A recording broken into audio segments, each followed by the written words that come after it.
السلام علیکم، اوصاف ڈیجیٹل کے ساتھ میں ہوں بخت منیر۔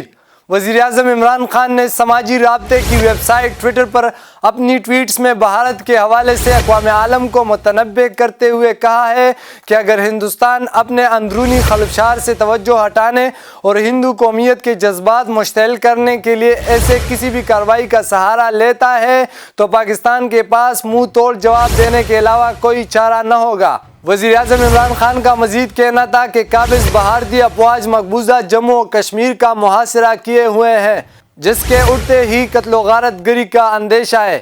ہندوستان میں بڑھتے ہوئے احتجاج کے ساتھ پاکستان کے لیے خطرہ بڑھ رہا ہے۔ ہندوستانی سپاہ کے سربراہ کے بیان سے جعلی کارروائی کے حوالے سے ہمارے خدشات کو تقویت ملی ہے۔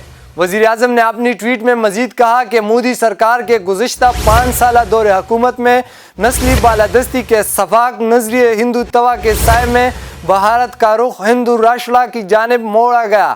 شہریت کے قانون میں ترمیم کے بعد آزاد خیال ہندوستان کے خواہاں بھارتی بھی احتجاج کے راہ پر چل نکلے ہیں اور ہندوستان میں ایک بڑی بریک تھرو جنم لے رہی ہے۔ اب تک کے لیے اتنا ہی۔ مزید خبروں اور تجزیوں کے لیے ہمارا چینل ڈیلی اوصاف آفیشیل سبسکرائب کریں۔